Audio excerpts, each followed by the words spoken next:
अपनी वैल्यू को पहचानो। Short motivational story in Hindi. एक बार एक बड़े से हॉल में बहुत सारे लोग बैठे थे। वहां पर दुनिया का एक बहुत ही बड़ा स्पीकर आने वाला था और सब लोग उनकी बातें सुनने के लिए वहां पर आए थे। लगभग 10 मिनट के बाद वह स्पीकर स्टेज पर आ जाता है और वह बोलता है कि अगर आपने मेरी बात ठीक से सुन ली और समझ ली तो आपकी जिंदगी पूरी तरह से बदल जाएगी। उसके बाद वह अपनी जेब से एक बिल्कुल नया चमकता हुआ 500 रुपए का नोट निकालता है और उसको ऊपर करके सबसे पूछता है कि ये नोट आप में से किसको चाहिए। ये सुनते ही सब लोग अपने अपने हाथ ऊपर कर देते हैं। वह स्पीकर बोलता है कि ये नोट मैं आप में से किसी एक को दूंगा, लेकिन इसके लिए आपको थोड़ा वेट करना होगा। अब वह स्पीकर उस नोट को अपनी मुट्ठी में बंद कर लेता है और थोड़ी देर तक उसको मसलता है। अब उस नए नोट में सल पड़ जाते हैं और वह थोड़ा पुराना सा दिखने लगता है और वह एक किनारे से थोड़ा फट भी जाता है।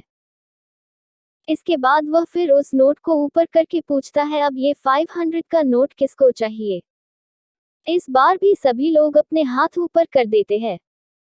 तब स्पीकर ने उस नोट को जमीन पर गिरा दिया और उस नोट पर 3-4 बार पैर रख दिया। इससे नोट और भी पुराना हो गया और उस पर थोड़ी मिट्टी भी लग गई थी।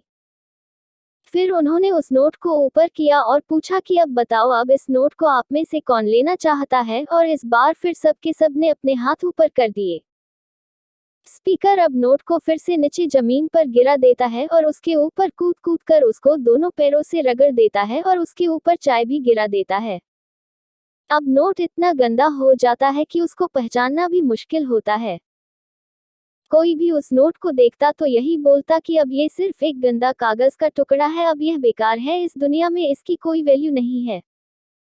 स्पीकर ने एक बार फिर उस नोट को उठाया और ऊपर करके सबसे पूछा, अब इस नोट को कौन लेना चाहता है। और इस बार भी सबके सब ने अपने हाथ ऊपर कर दिए।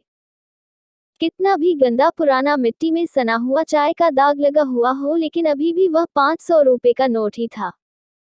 जिंदगी कई बार बड़े बड़े झटके देती है। आप एग्जाम में फेल हो जाते हो या जॉब के इंटरव्यू के बाद आपका सिलेक्शन नहीं होता।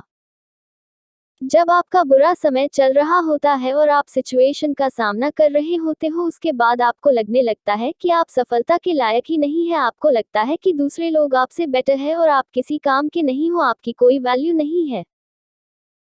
हमेशा याद रखो, इससे कोई फर्क नहीं पड़ता कि आपने कितनी बार सिचुएशन का सामना किया है, आप जिंदगी में कितनी बार फेल हुए हो, आपकी वैल्यू हमेशा वही रहेगी जो पहले थी। आपके पास कुछ खास है जो दूसरों के पास नहीं है और ये कोई भी आपसे छीन नहीं सकता। अब तक सक्सेस नहीं मिलने से आपकी वैल्यू कम नहीं हुई है। आप अभी भी अपने बारे में कितना भी लो फील कर रहे हो, उससे कोई फर्क नहीं पड़ता। जो लोग आपको अच्छे से समझते हैं वो लोग आपके वैल्यू को उतना ही मानेंगे जितना पहले मानते थे। तो अपनी वैल्यू को समझो और कुछ बड़ा करके दिखाओ।